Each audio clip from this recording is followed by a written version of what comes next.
Let's go. Hi, my dearest brother in the in this world. How are you today? I'm so happy to have you here today. Thank you so much. I'm so happy to have to be here for you to have me. I'm so excited. I can't control myself. I'm ready to have some fun. Breathe. Thank you, thank you. Breathe. I'm telling myself that right now in my mind. So We relax. connected several years ago through one fantastic group, but I felt that soul connection with you right away. And you are one of my favorite people in the entire world. And everything that you are creating is unbelievable. But there is something which I noticed. Is it really true that Barack Obama is following you on Twitter and supporting your work? Absolutely, absolutely.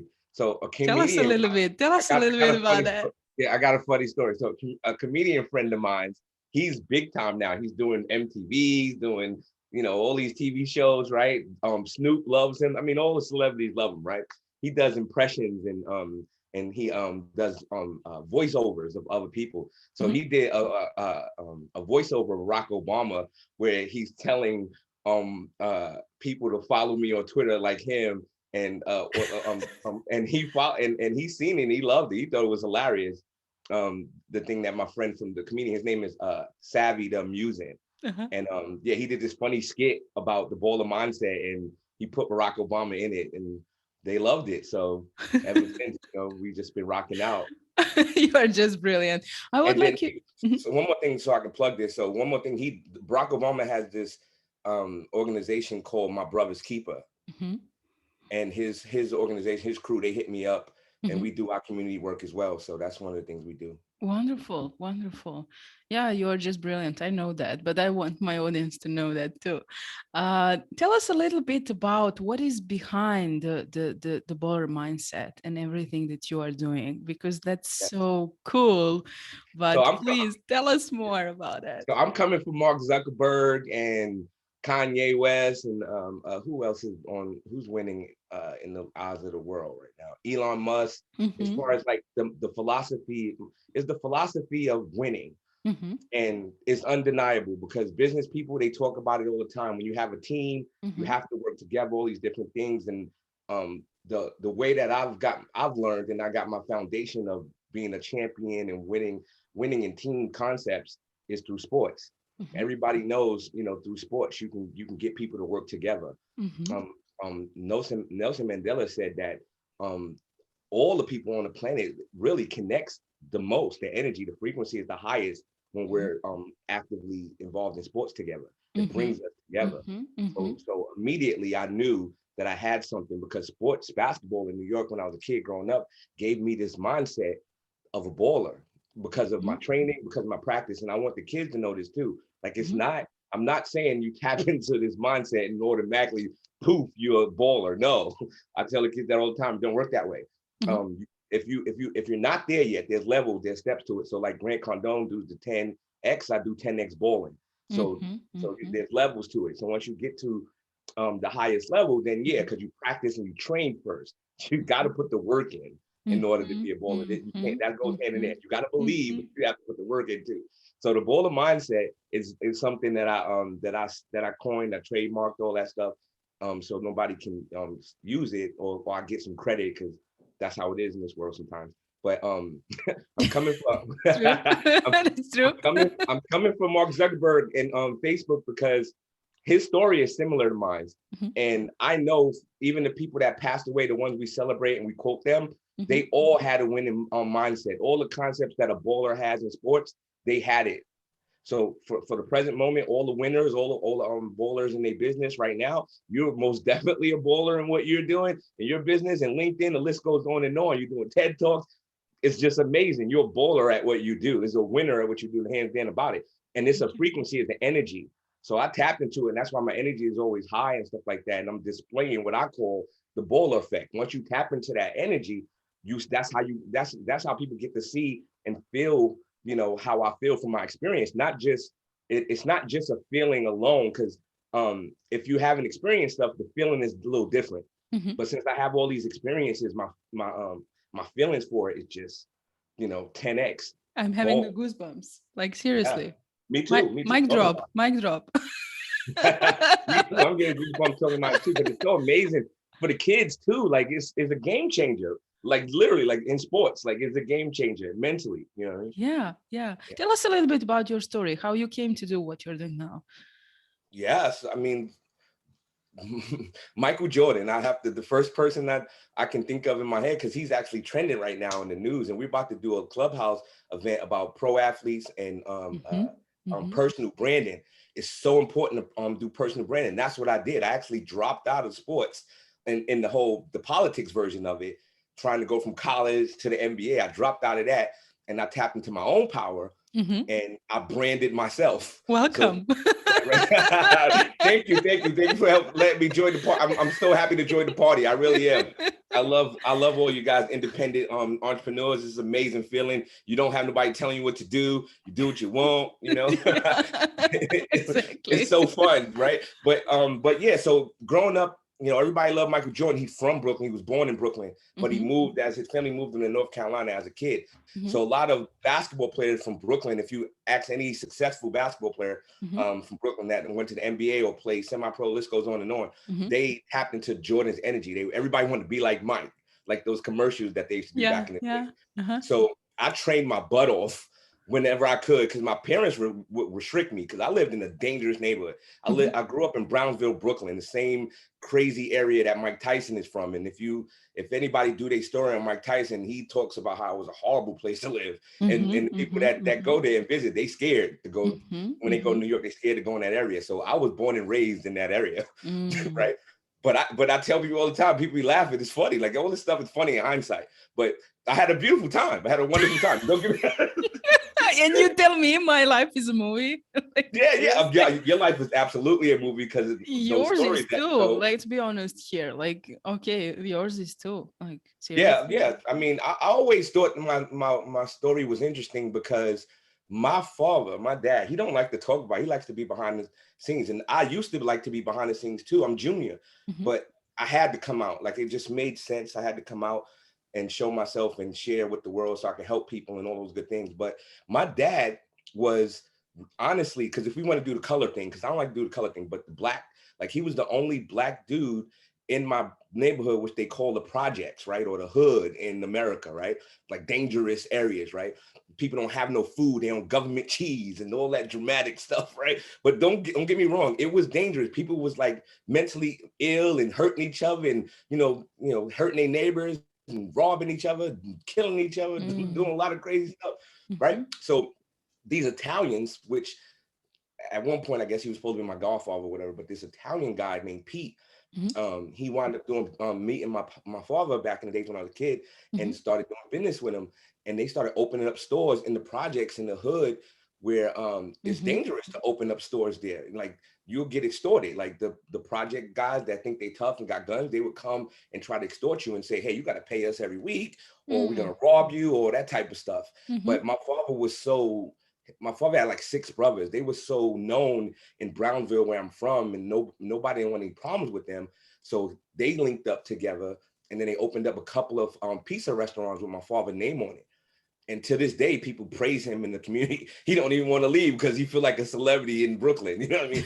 So, but I be telling him all the time, Dad, you don't have to stay there. Like, you know, you can visit, but anyway. So, but that's my story though. Like, my story is really interesting because I was always protected as a kid. Like, nobody didn't bother me, but I would see things. Like, I would see kids getting picked on, getting robbed. And then I try to take an active role so you could tell how I was even back then. I would take an active role. And if I knew you, like, and you needed to go to the store for your parents, they send you to the store and you won't come back without, with the stuff because people take it from you. Because there's usually like older guys in front of the corner stores and stuff. Mm-hmm. And if they don't know you, if you're not somebody that's tough or somebody that has protection, you're not leaving without giving them money or them taking your stuff. So I would literally walk with them to the store and say, hey, this is my friend. He's with me. Leave him alone, that type of stuff. So I was doing that. Wow. Yeah, I used to do that all the time when I was a teenager. So that energy of like wanting to help the community, help people, it's always been installed in me. And I have to give him credit to my dad because him and his brothers, they gave me the opportunity to be able to move around and do what I want and be who I wanted to be. I didn't have to pick and choose. Like I Mm. had friends that had to hang out with certain people to be popular. It was already built in. My dad, I could take you to my dad's pizza shop and get you free pizza. Like, you know what I mean? If I wanted to, you know what I mean? So people wanted to be my friend anyways, you know, off the top. So yeah. Wow, now everything makes sense. You actually had that in yourself, like growing up in that environment, and now you're just transferring all of that to a positive impact in the world, and you're doing magical things. I'm so proud to know you, bro. It's like Thank you. I Yeah, it's just the never I beginning. We never just getting started too. We just getting started because a lot of like there's a lot of gatekeepers too, Mhm, right? mhm. There's a lot of people that's like saying, "Oh, we're not letting you in," you know what I mean? But Uh, it's 2021 now. That game is over. Like yeah, people want authentic, real people, and yeah, I'm do that at I do that best. That's the best. You know, that's my baller energy. That's what I do best. yes. So Yes, you people, do for sure. And you are incredible in it. I'm like, yeah, I'm always happy to see you and to do something with you and to just chat with you or speak with you. It's just such powerful. You have such powerful impact. And your personal brand needs to be like visible everywhere. Like you are the beacon of the light for any kind of community, not just like that. But tell us, you were a scoring champion in the basketball, right? it's funny. I actually got. Huh? I don't know if the audience is gonna see it, but I actually got my one of my trophies, one of my scoring trophies, right behind us, Yeah, I see. and I love that trophy. I keep it every. I love the energy in it. So Mhm. the long story, I mean, short story about that is, and this is incredible too, but to me, it's like nothing. It's like simple to me, but if I tell a story, like, oh my God, like, so, I was in college my first year when I left New York and flew to the West Coast. And Mhm. I went to a college called Treasure Valley, which is funny because, you know, trying to find the treasure of like, you know, the whole purpose of my life and all that stuff. Right. So Mhm. I'm in Mhm. Treasure Valley. It's a small town. I'm getting a culture shock. I'm seeing white dudes walking down the street with like a mohawk, and then I see haystacks. When we Uh-huh. used to go to parties, there was cows in the back, and it was just a crazy. I'm from the city, so it was a crazy culture shock, right? So Uh-huh. my first year, I had an amazing time in college, but my first year, I had some issues with my teammates, and one of my teammates wound up injuring me in practice, Mhm. and I tore my patella tendon. And once that happened, that's everything changed. My world changed. My coach started treating me differently because I couldn't impact the team anymore. I couldn't help. Mhm. So he didn't really Mhm. have time for me. He didn't, the school wouldn't pay for my knee surgery. So Mhm. Mhm. it was just a sad time for me as far as like thinking like had the illusion that they was treating me like a person, not like a racehorse. You know what I mean? Mhm. Like, you know how Mhm. horses, when they done, it's off to the next horse, right? Yeah, And yeah. once I experienced that, I was like, wow, I don't like this feeling. So I Mm. dropped out. Well, I finished the whole year out. And then in the summer, I got picked up and they drove me to Portland, Oregon / Vancouver, Washington area. Because Washington in America and Oregon, the state of Washington and Oregon is close. Seattle and Oregon is close to each other. Portland is close, like hour and a half. So long story short, I supposed to got surgery, but I still wound up playing because I love basketball. My And they had God. and they Seriously? yes, and they had city league. They had men's city leagues from guys who played college and played some pro and stuff like that. So I jumped right into the city leagues because I just wanted to play. Like I just wanted to play. And miraculously, I averaged 30 points a game and I won the scoring title with a bum knee. And there's actually some film on YouTube with me being harassed by the refs. So the refs didn't know me, right? And to mind you, I'm in like a all white town pretty much. So my team was like pretty much the only like black team um, on in that city at the time.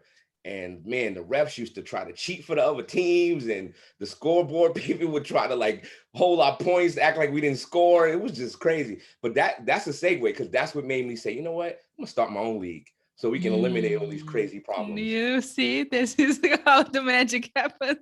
Mhm. Yep. Unbelievable. Like Adversity, right? When adversity adversity. comes, yep, that's when the magic, we get our light bulbs on and we start creating, right? Exactly. And you became the best creator I ever known. You remember we met in one group several years ago, and actually that was the place where I recorded my first video.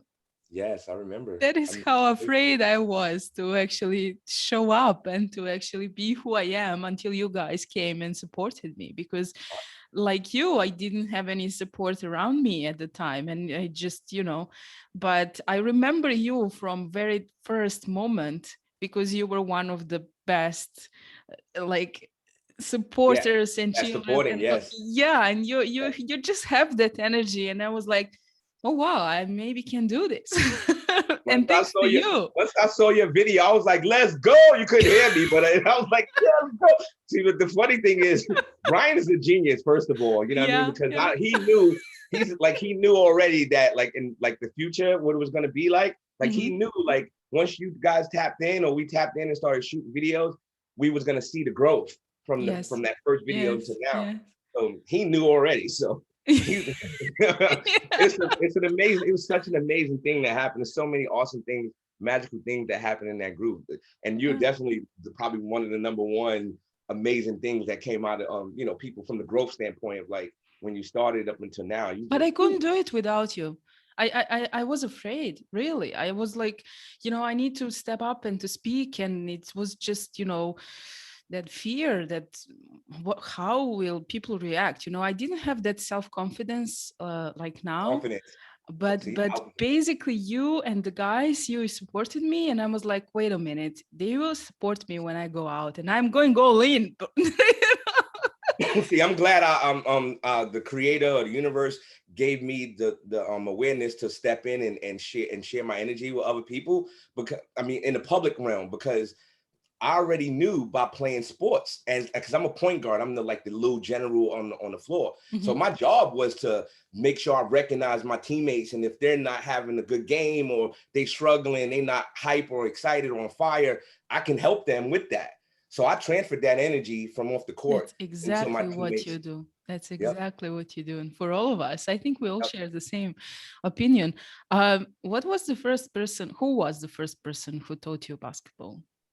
Ooh. So I was being interviewed by this guy named Glenn Harden. Mhm, He says he has the number one New York City basketball podcast mhm. on Instagram, and he asked me that. That's like the first question he asked me, and I have him tattooed on my arm. It's Really? Popeye, yeah, it's Popeye spinning a basketball on his hand. It was spinach that he had on his hand, but we changed it to a basketball. Uh-huh. So I looked at my grandfather as Popeye. My grandfather was the one who put the basketball in my hand at a young age, at an early age. He taught me the fundamentals about basketball. He used to play three sports. He played professional basketball, pro boxing, and pro baseball. Wow.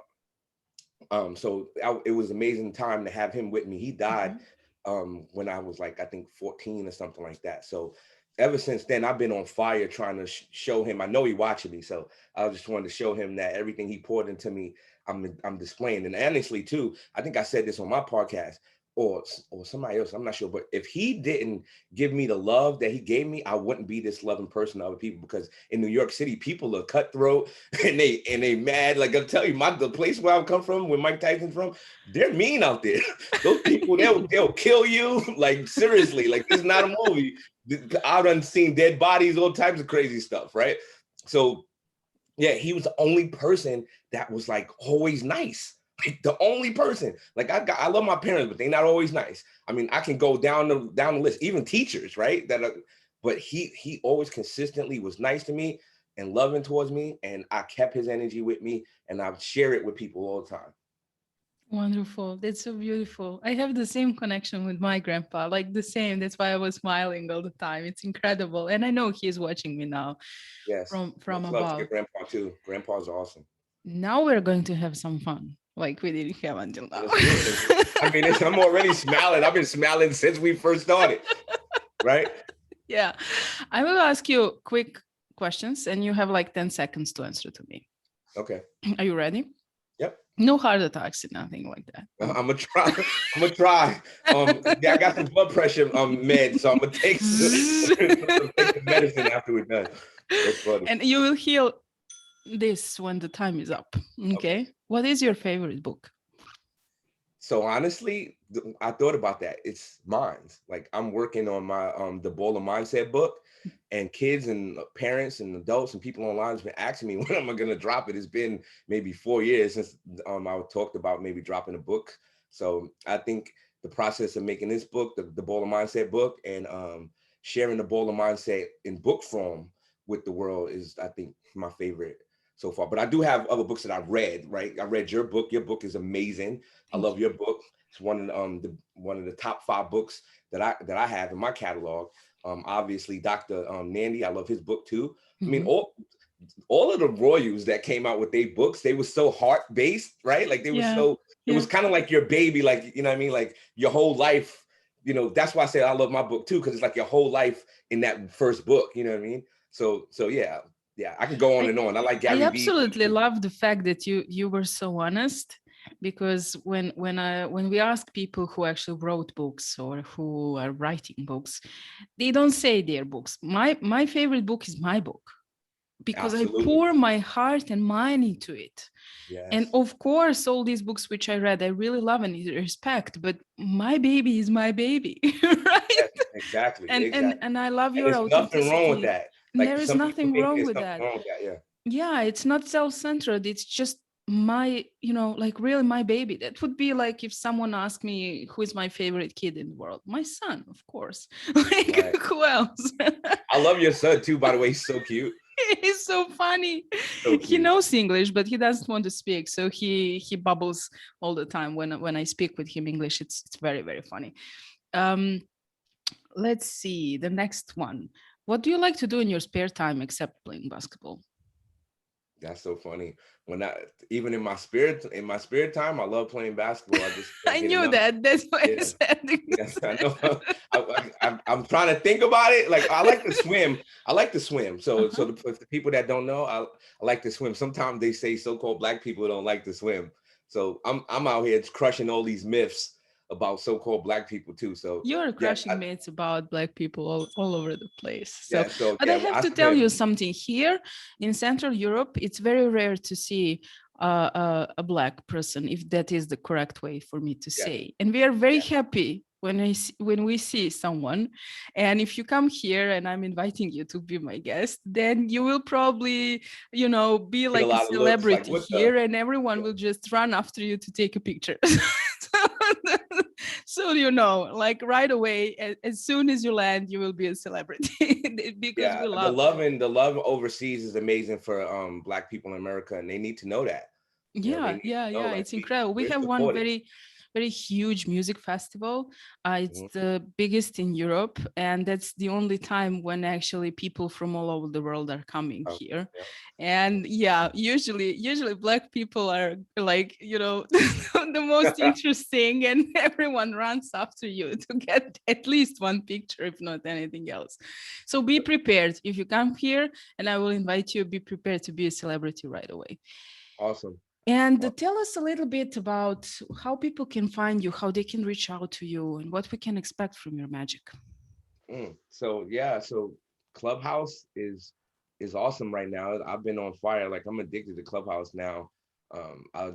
We just jumped out of a room with Grant Cardone, and Grant was doing events with Brian at one point, and it was Yes, yes, I know. 2016, and I Yes. missed it too because it was in my home city. They did an event together in New York at the NASDAQ, and I missed it because I was in Houston trying to help somebody else. I was trying to help my cousin make the NBA at Mhm, the time. mhm, But yes, I have a lot of stuff going on. I got my podcast show that's mhm. been going amazing. I've been having some amazing people on it.